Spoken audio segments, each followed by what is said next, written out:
Joe Apfelbaum, welcome to the Human Capital Innovations Podcast. Thank you for having me. I'm really excited to be here, John. Yeah, it's a pleasure to be with you. I'm super excited to explore together the importance of workplace relationships and networking more generally, and really how do we go about building and sustaining meaningful workplace relationships. We all know that relationships are important. Business is about relationships, and if we want to be successful in career and in life, we have to have them.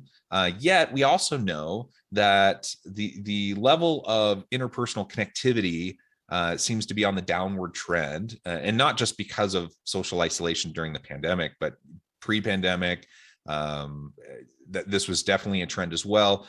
And there was a recent study that came out. It was heartbreaking, but it said something to the effect of 20% of all Gen Z individuals in the workforce reported that they didn't even have a single friend in real life, and that's again heartbreaking. So we know that there's so many good reasons to build and develop relationships, in the connection to mental health and physical well-being and all these things, and that can happen in your personal life, at home, and your communities.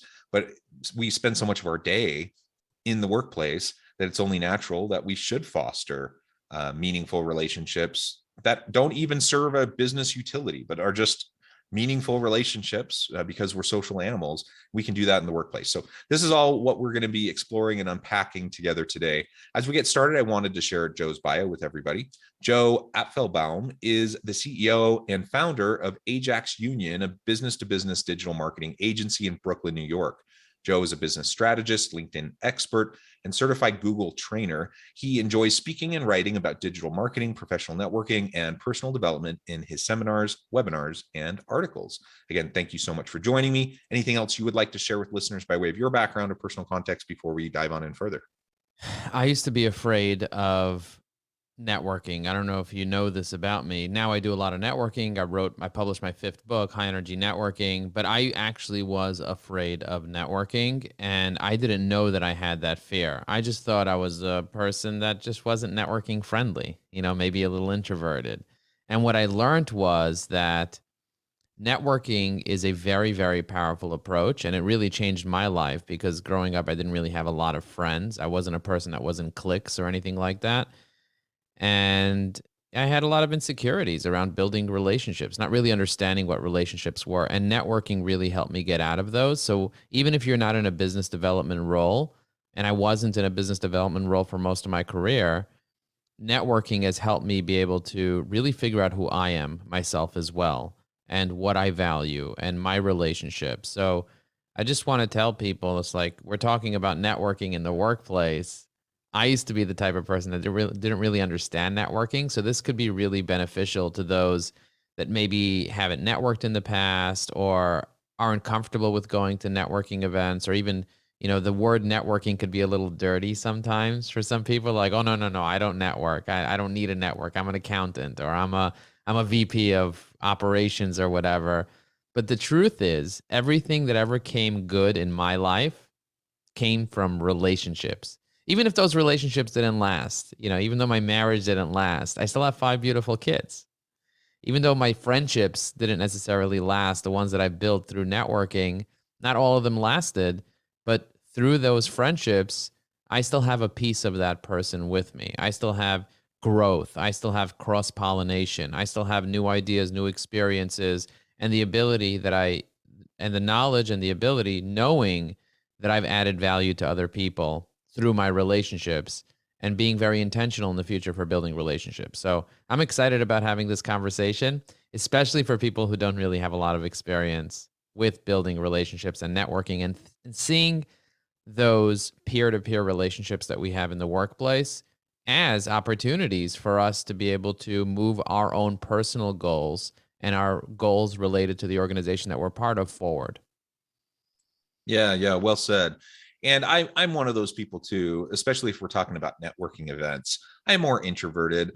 With a smaller group of people, people that I know and I'm comfortable with, I come out of my shell more. But in a large room with lots of people, especially when everyone's vying for everyone's attention, I don't want to fight for attention. I don't want to try to get someone to talk to me if I really have no connection with them. And so I'd felt that discomfort as well in the past. And certainly networking can be these big networking events, but that's not all that networking is it? So that, I mean, that's what comes to people's minds usually. They think about, their time in college when they went to networking events, or they went to career fairs, or they think about that big uncomfortable business meeting where they're expected to go around and make the rounds and shake hands and glad hand everyone. And certainly that's a kind of networking that a lot of people are quite uncomfortable with. Some aren't. But why don't you unpack that a little bit for us and tell us more about some of the different types and forms of networking so we can get past the kind of dirty word of networking? Yeah, so I wrote this book, High Energy Networking, and in chapter 22, I write there are three types of networks you should consider building relationships with. So networking is not only for like business development or, stuff like that. You can have an operational network, a personal network, and a strategic network. And I think that there's a Harvard Business Review article about the different types of networks that exist. And ultimately, if you have an operational network, it'll help you operate in life better. If you have a personal network, those are people that you might consider friends, and it'll help you with your own personal development and expanding your context based on your hobbies. And then there's a strategic network, which I think is what you're talking about when you talk about these big networking events, is having strategic networks that help you develop business or get access or get a new position. Most people say, when I need to network, that's when I'll network. And you're probably, if you're sitting under the shade of a tree today, it's probably because somebody planted that tree a really long time ago. I think Warren Buffett used that analogy. You have to build your network way before you need it. Building a network is like bamboo. Bamboo, you don't start building when you need the bamboo. You plant it 3, 4, 5 years before, and you water it every single day for many years, and then you don't see anything grow. And then suddenly, 5 years into it or 4 years into it or whatever it grows, it'll grow 40 feet in like a few weeks, in a matter of weeks. It'll grow very, very quickly and suddenly. And that's how relationships work in general. So understanding the different types of relationships that you're building at work, and understanding that your workplace is actually a network, just like your family is a network and your extended family is a network, just like maybe the religious institution, that if you're religious and you're part of an institution like a church, a synagogue, or any of those areas, you might have the ability to have those networks help you in your life. But often at work, people are like, business is business. I don't get personal at work. But the truth is, life is personal. Life is personal. And so understanding that if you're in a room with 100 people, you're only going to connect with about 30% of them. And that's okay too. Being a networker doesn't mean you have to resonate with every human being in the world. You just have to be able to resonate with enough people and expand your network where it's not just with your best bud that you're sitting next to all the time. It's maybe with the person down the hall. Maybe it's with the gatekeeper when you walk into the door. Maybe it's with the person that opens the door for you or the person that cleans the floors. Those people have a network. Every human being has 250 people in their life that they come in contact with at some point in their life. And you never know who you can tell your personal goals to, which will actually walk you in the door of your next opportunity, of the next change in your life. Even if you're going through a divorce or you're going through a relationship change, I found my best relationships through my networks, through building relationships with people, not through dating apps. So, for people that need jobs, your best job is going to come, your next position is going to come not from you, posting your resume online and hoping for the best. It's going to come from the people that know you, like you, and trust you. So making sure that you know who those people are, making sure that you have a plan for staying top of mind with them. Here's a simple tip. Use LinkedIn. LinkedIn is the largest professional social network in the world, and many of us are afraid to connect with our colleagues on LinkedIn. We don't even do that. We're like, oh my God, go through the list of all the company members that are there and just connect with all of them on LinkedIn. And if they don't accept it, it's probably because they didn't log in, because 60% of people are not even logging into LinkedIn. So you can tap them on the shoulder and say, I connected with you on LinkedIn. If you're open to connecting with me, I'd love to be your connection. And maybe we can chat about how we can support each other if you're posting content on LinkedIn. and they're posting content on LinkedIn, you can support each other's content. You can leave each other recommendations on LinkedIn if you're working together and have something nice to say about each other. Or maybe you don't have something nice to say, you have something neutral to say about each other. You don't want to write a negative recommendation about someone who's annoying. And it's okay. 70% of the people in your workplace, you're not necessarily going to get along to. So they're going to be the sports, news, and weather types of relationships. There are 5 levels to a relationship. There's a person who's just a contact. Maybe you just wave at them. Maybe it's your boss or somebody who you don't have a relationship with. You just wave at them. You're not even going to get drinks with them at the company party. Then there's a person that you'll have drinks with. You'll spend 15 minutes with them chatting, but it's just about the news, sports, and weather. You're not talking about, your personal problems, your goals, or anything. They say, "How are you?" You say, "Great," and you move on. And you ask them, "How are you? What's the weather like?" And that's it. And you, who won the Super Bowl, whatever. And then there's the one that's a little bit deeper, the relationship, someone who you're trying to proactively build a relationship with. Maybe you'll have lunch with them. Maybe you'll know what their favorite candy is. Maybe you'll know about their personal life, about their kids, but not necessarily private things. They don't know private things about you. You don't know private things about them, but you know a little personal. Maybe you know their dog's name. Maybe you know certain things that people would know about them. You're connected on social media, and you would definitely have lunch with them. You would spend 30 minutes to an hour with them, but not more than that. And then there's the people who will become friends. That's the next level. That's level 4. Level 4 is someone who you're like, I really like this person, and you want to go to dinner with them. And after dinner, you want to get drinks with them. And those are people who you turn from relationships into friends because you have a lot of common hobbies. Maybe you guys will go hiking together. Maybe you'll run a marathon together. You'll do something a little more than just work together.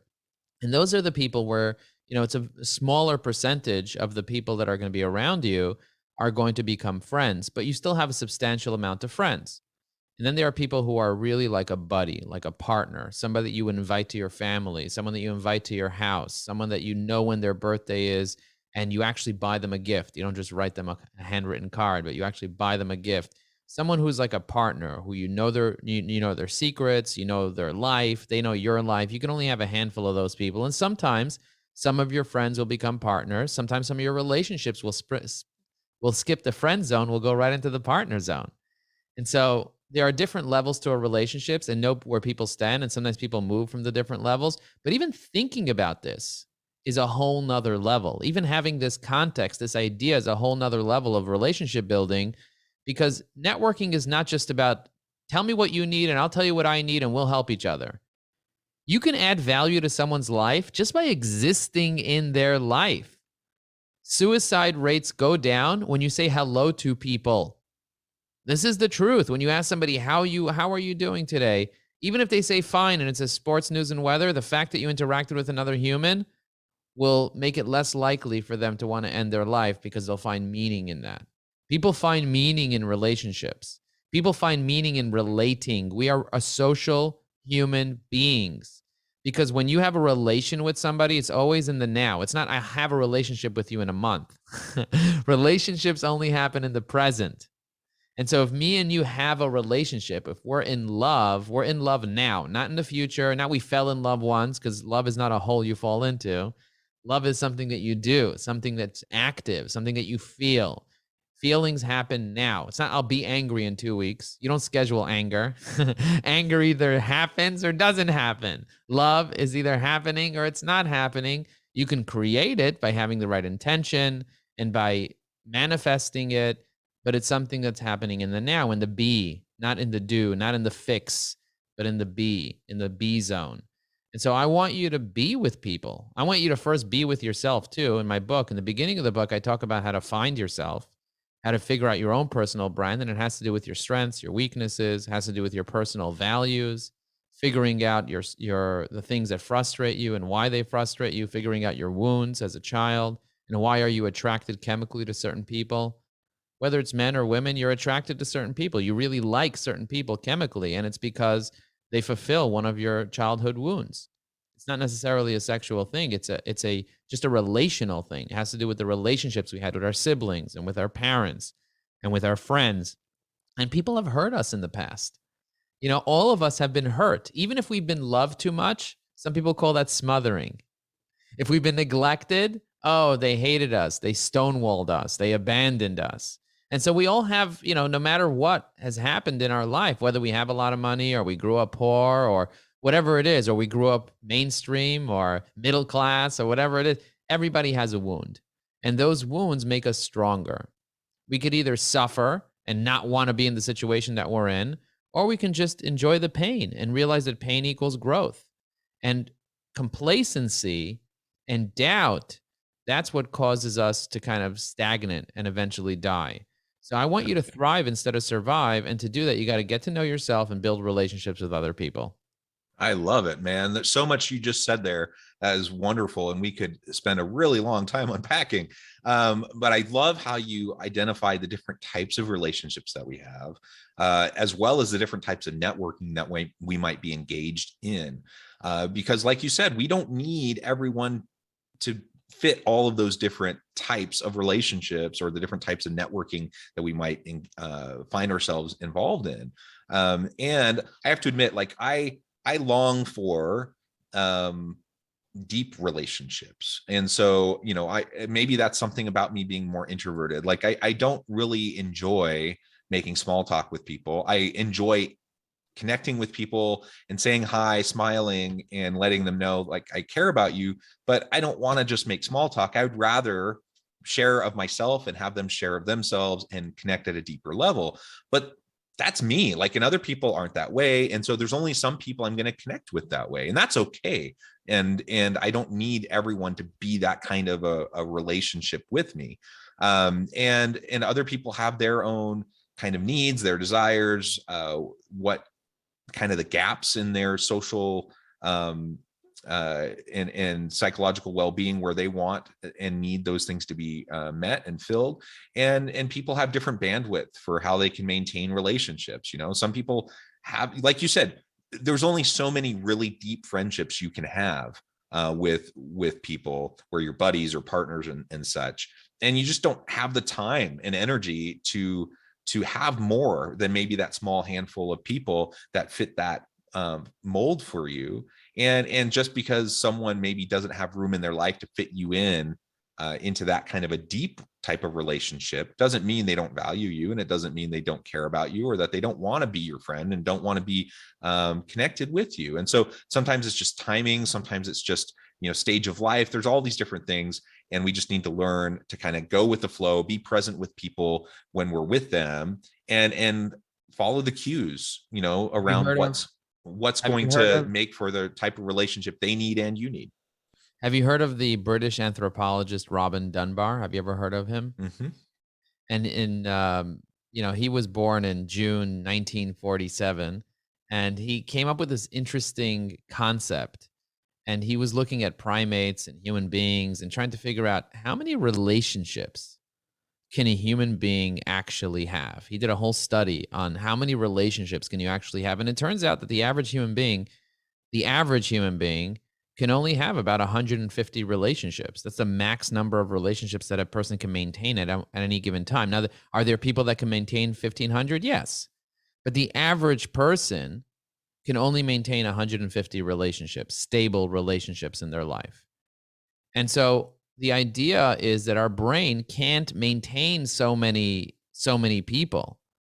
So don't feel embarrassed if you don't have, more than a handful of friends, because you're not going to be able to maintain more than that amount of people in your life. And some people have the desire to go deeper, and some people have the desire to go wider, and that's okay. Not everyone that you're going to go deeper with will go deep like you are, but people mirror each other. So if you go to somebody and you start sharing some things that are a little bit deeper, they're going to be deeper with you automatically. People will mirror your level of depth. So because you're the type of guy, John, that wants to go deeper with people, you go deeper with me. I'll go deeper with you. You tell me about your challenges, I'll tell you about mine. But if we're just doing sports, news, and weather, that's okay. Sports, news, and weather is totally fine. So what I always tell people is know where you're at and know what you want. Here's something, a big insight. While you were talking, this idea popped into my head, is often when people are dating, they're building social relationships for marriage or for a partnership. They often don't even know what they want. They don't even know what they want. They're kind of just like looking. They're like, let me see what's out there so I can figure out what I want. With networking, the best way for you to build relationships that are meaningful is to know what you want. John, you know you want to go deep. So you're actually on the search for some deep people, from people that are willing to go deep with you. Once you know what you want, it's much more likely for you to find those people. And everybody craves relationships based on where they are. Ultimately, we have to figure out who we are. That's why it's so important to figure out ourselves and to do the personal development work, because once we figure out what ourselves, we'll figure out what we crave. I like free-spirited people. I like people that are into comedy. I like people that are open-minded, that are not so judgmental. I like people that have high energy. That's why I wrote the whole high energy book series, because I want to attract my tribe. Somebody's like, Joe, don't write high energy, because then you're not going to be able to attract all the people that are low energy. And I was like, I don't even want to attract low energy people. I want people that are attracted to my high energy, and I'm attracted to their high energy. That's what I appreciate. That doesn't mean that people that are lower energy shouldn't read my books. Yes, read the books. But my point is, I know what I'm looking for, and I didn't always know what I was looking for. And when you know what you're looking for, it's much more likely for you to find it instead of just kind of swimming around. They say a person without a goal is like a ship without a rudder. Eventually, it's going to hit the rocks. So instead of hitting rock bottom, instead of hitting the rocks, know where you're going, have a plan. Even if it's not a major plan, say, I'd like to add 5 new relationships in 2022 that are deeper, that are more meaningful. And then write the qualifications for what you're looking for. And then look at your own workplace, look at your vendors, look at your clients, look at the associates, look at your peers. And you're going to find people that fit into that criteria. And if you intentionally set up meetings with them and get to know them and ask them really good questions and listen, and you're there for them and you spend time with them and you have experiences with them. I once asked a Navy SEAL, I said, how do you build trust? Because in the SEALs, in the US Navy SEALs, you need to build trust because people are going into like these places are super dangerous, like Vietnam or Afghanistan, wherever they're going. You got to trust each other big time with each other's lives. He said, Joe, the way that we build experience, the way that we build trust is through experiences. The way that we build trust is through experiences. That is powerful. When we have experiences with other people, we are actually building trust. Every experience that you have somebody, I remember I went on a road trip with a bunch of friends. We became so much closer during that road trip. One friend dropped out and said, forget about it, guys. I don't want to have anything to do with you. So it can go the other way too. But experiences help you redefine your relationship and help you go deeper. And, ultimately figuring out what are the things that you like, your hobbies, what are the things that they like, their hobbies, and trying to find things that are alike will also help you be able to go deeper. I just posted something on LinkedIn. It's called Everyone Needs 5 Hobbies. Because most of the time, like especially entrepreneurs, they only have one hobby. They're like making money. But we have hobbies that make you money, hobbies that keep you in shape, hobbies that make you feel creative, hobbies that will build knowledge, and hobbies that will build your mindset. So there's lots of different types of hobbies. And if you figure out which ones resonate with you and share that with your network, you're going to find other people that resonate. I recently started doing scuba diving. So it's a new hobby that I have. I have a whole new group of friends. Very powerful. Yeah, I love it. And another thing you said towards the beginning, and I just wanted to reiterate before we wrap up, is you need to start developing these relationships now. Because it takes time, it takes experiences, it takes trust. And so, if I want a deep relationship, I have to start now. If I want professional relationships that can help to pave the way for my next career move or opportunity, I need to start now. And when I look back at my own life, I can see pretty clearly that in most cases, the best things that have come to me in my life have come through relationships that maybe didn't pay quote unquote immediate dividends, like relationships that I established 10 years ago, 20 years ago, and have fostered and have nourished for years or even decades. And then an opportunity arises that never would have come had I not fostered and really tried to sustain that relationship over time. So it's not, we don't need immediate gratification in terms of like a new promotion just because we reached out to this person on LinkedIn, or because we connected with someone at a networking event, or we're trying to become friends with people and on our team. But over time, if you're committed to it, it will pay dividends. And clearly, the emotional, psychological benefits are clear in the immediate future. But in the long term, there can be other really positive outcomes as well. Well, Joe, it has been a pleasure. I know at the time I need to let you go, but before we close, I just wanted to give you the chance to share with listeners how they can connect with you and find out more about your work, and then give us a final word on the topic for today. So if you want to connect with me, you can find me on LinkedIn. It's really easy to find my profile. All you got to do is go to joelinkedin.com, click on the more button on my profile and hit connect. And in the note, let me know that you saw me on John's podcast. So this way I'll accept your connection requests. I'd love to learn more about you and connect with you. You can also find all my books on Amazon. You can just search High Energy Networking on Google and you can quickly find my books and get them. We have a really great course and coaching program on how to use LinkedIn. If you'd love to learn how to use LinkedIn to grow your business, please reach out to me. All my contact information is on my LinkedIn profile. You can find me at joelinkedin.com. I'd love to educate you and support you. And I'd love speaking to groups of people, like groups of teams, on how to network and build relationships and use technologies like LinkedIn to be able to go deeper. One final word on the topic of networking. You are the average of the 5 people that you spend the most time with. So when you upgrade your network, you'll be actually upgrading your net worth. And one of the most important ways for you to upgrade your network and the average of the 5 people you spend the most time with is upgrading yourself. The more you read, the more you learn, the more you do personal development, the more aware you become, the better the people around you that you're surrounding yourself will become as well, because they will also become more aware. They will also become more educated, and you'll upgrade your network. And when you upgrade your network, you're upgrading yourself as well. So develop the skill of relationship building by building a deeper relationship with yourself. And ultimately, that will also help all the people around you, and you'll feel progress. Remember, progress equals happiness. And the one thing that I get the most from my relationships is joy and happiness, because I see those relationships progressing, going deeper, and for sometimes going the opposite way. But that also makes me happy. So let's connect, let's build relationships, and let's take our life and our business to the next level. Thank you for having me, John. Wonderful, Joe. It has really been a pleasure. I encourage listeners to reach out, get connected, find out more about what Joe can do for you, check out his books. And as always, I hope everyone can stay healthy and safe, that you can find meaning and purpose at work each and every day. And I hope you all have a great week.